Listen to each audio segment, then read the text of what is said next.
Alma Durán, Mos pregunta, Don Próculo me dice que el ego es el mejor maestro. ¿Ras cierto? ¿Es cierto? ¿Quién es el mejor maestro? A ver, vamos a ver qué nos dice el curso de milagros. El mejor maestro. No viene. Maestro.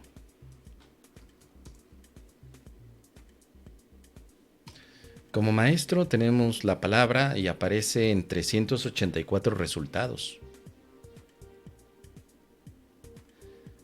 Desde el curso de milagros, ¿quién es tu maestro? Y además, ¿quién es tu mejor maestro? ¿Quién sería? Vamos a ver si podemos encontrar algunas referencias. Primero, los buenos maestros nunca aterrorizan a sus estudiantes. Aterrorizar es atacar y como resultado de ello se produce un rechazo de lo que el maestro ofrece, malográndose así el aprendizaje. Así que te pregunto, querida Almita, ¿el ego nunca aterroriza? ¿Podrías afirmar que el ego nunca te aterroriza? Porque si dices que sí, entonces el ego es un buen maestro. ¿Qué más nos dice por aquí? Un buen maestro, mira. Un buen maestro clarifica sus propias ideas y las refuerza al enseñarlas. En el proceso de aprendizaje, tanto el maestro como el alumno están a la par. Te pregunto, Almita, ¿el ego clarifica sus propias ideas? ¿El ego te dice que estás a la par de él? Porque si es así, entonces sí es un buen maestro el ego, y sería el mejor. Dice después más adelante, un buen maestro, y este buen maestro yo también podría decir que el mejor maestro, debe tener fe en las ideas que enseña, pero tiene que satisfacer además otra condición, debe tener fe en los estudiantes a quien ofrece sus ideas. ¿El ego tiene fe en ti, Almita? El ego llega y te dice, Alma, tengo fe en que vas a lograr aprender esta lección. Si es así, el ego es el mejor maestro.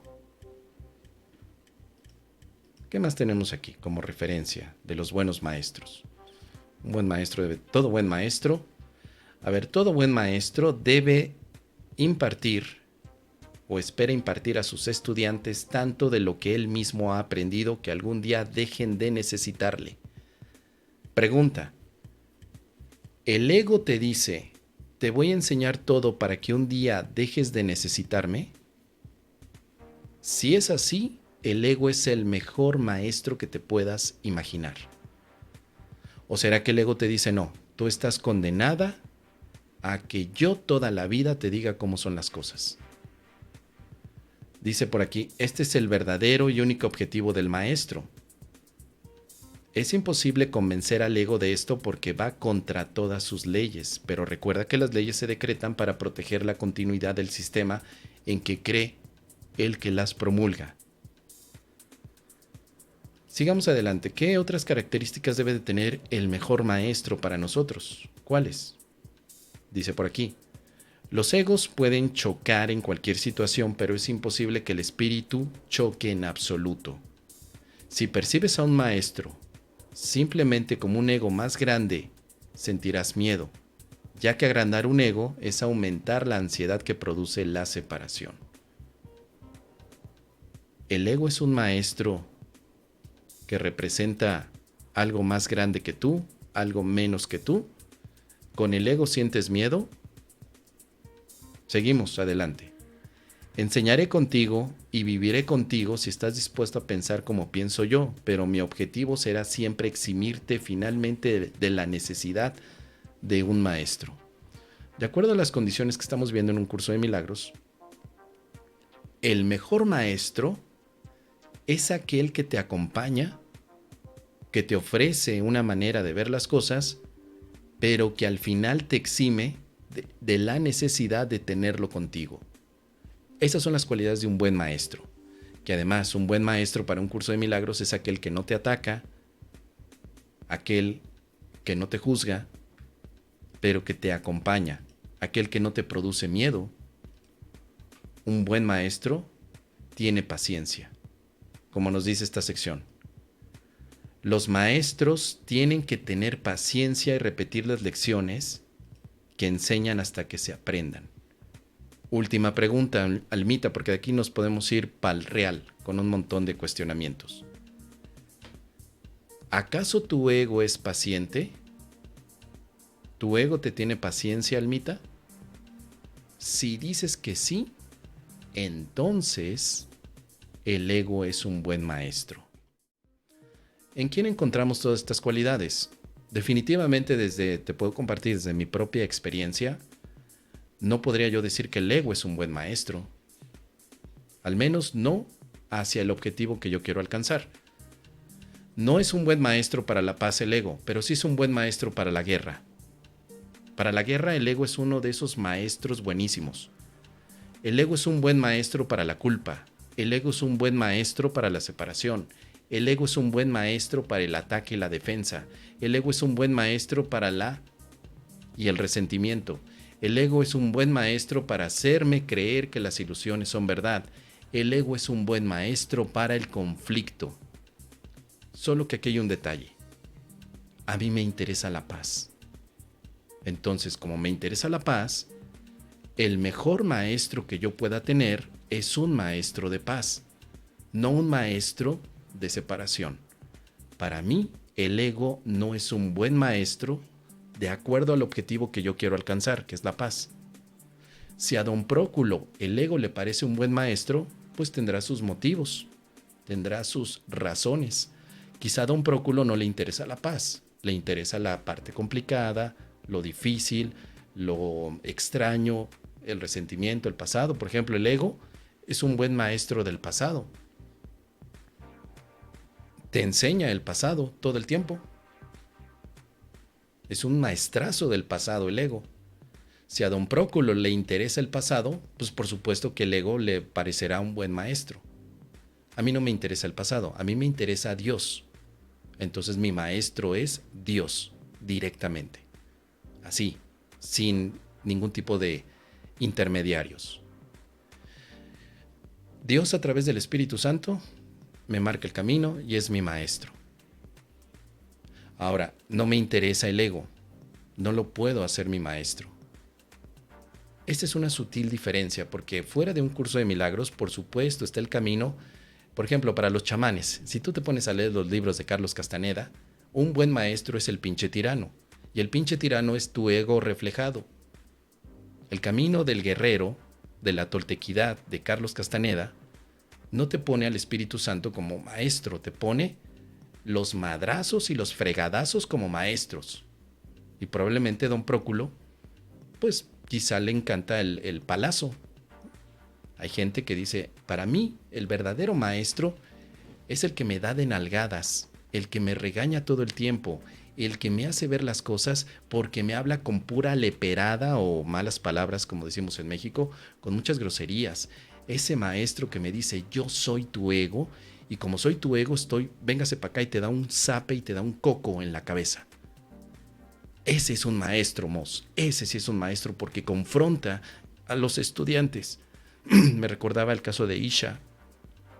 Aquellos que fueron a los seminarios de Isha, se dieron cuenta que ella se ponía como maestra reflejando el ego de los demás. Y ella decía, es que esa falta de amor soy yo representado aquí, por eso es que te pido que te quedes en mi seminario y te voy a poner a dieta en este momento y no vas a comer, vas a escuchar mis seminarios. Y ahí tienes a la pobre gente sufriendo yendo a ese tipo de seminarios y de retiros, tanto en Uruguay como en Manzanillo, México, de Isha. Ahí los tienes sufriendo para tratar de tener las llaves del reino, ¿no? Las llaves que ella tenía o que ella da en sus seminarios. Y ella siempre se asume como la maestra que refleja el ego de los demás. ¿Quieres un maestro así? ¿Para qué? ¿Para qué sufrir? ¿Por qué tendría yo que escoger un maestro que tiene como objetivo que yo sufra? No le veo sentido. Por eso yo abandoné las enseñanzas de Carlos Castaneda. Por eso abandoné al pinche tirano como maestro. Lo abandoné porque dije, no tengo necesidad de sufrir. No tengo. ¿Hay alternativa? ¿Hay alguna otra manera? Pum, aparece el curso de milagros y el curso me dice, claro que sí, el Espíritu Santo te puede enseñar con amor, con paciencia, reforzando las ideas constantemente, con una dulzura infinita, con una llamada honesta, donde tú no tienes que sufrir para aprender. Así que el Espíritu Santo se convirtió en mi maestro. Y dije, sí, este maestro sí me gusta. Este es buena onda porque además el maestro me lo explica de una manera amorosa, divertida y comprometida. Yo quiero un maestro de paz y de amor. ¿Para qué quiero al ego? Y además, para terminar el comentario, yo no sé si este don Próculo del que me hace referencia sea facilitador de curso de milagros o estudiante de la expiación, no lo sé. Pero si es así, está en un conflicto consigo mismo. ¿Por qué? O al menos esta es mi teoría falopa. Porque por un lado, el curso de milagros deshace al ego. Entonces, si tú tomas como al ego como tu maestro, ¿estás listo para deshacerlo? ¿No será mejor tomar al Espíritu Santo que no se va a poder deshacer jamás y que te va a acompañar toda la eternidad? Y el ego, tarde o temprano, vas a tener que hacer una línea de separación con él. Entonces puede haber un conflicto, ¿no? Si yo tomo como maestro al ego, estoy en un conflicto de intereses. Porque ahora tengo que ir contra mi maestro, es decir, deshacerlo, negarlo. En varias ocasiones el curso de milagros dice, niega tu identidad con el ego, entonces no puede ser tu maestro, pero acepta tu identidad con el Espíritu Santo, porque Él es tu maestro. ¿Sí? Un poquito de razón, querida Almita, hay que echarle un poquito de coco al aspecto. Por eso quise hacer una reflexión rápidamente tomando los pasajes de un curso de milagros, hablarte de mi experiencia y al final quedarte con lo que tú consideres. No todo lo que nos digan los maestros, facilitadores, amigos y don Próculo quiere decir que esté pues totalmente enfocado a nuestro propósito. Yo te preguntaría a ti para terminar, ¿a dónde quieres llegar? ¿Quieres llegar a la paz? Entonces el ego no puede ser tu maestro. ¿Quieres llegar al dolor y al sufrimiento? Entonces sí te recomiendo mucho que tomes clases de ego. Tómalas, porque todas las lecciones del ego son buenísimas para que sufras. Te llevan a sufrir, a sacrificarte. Es más, todas te llevan a la muerte. De hecho, si tú quieres un maestro de muerte, mi recomendación inmediata es el ego. Si quieres un maestro de sacrificio, el ego. Si quieres un maestro de complicaciones, el ego. Si quieres un maestro de separación, de rechazo, de abandono, de resentimiento, de carencia, de duda, vete con el ego. Es un gran maestro. ¿Qué te parece?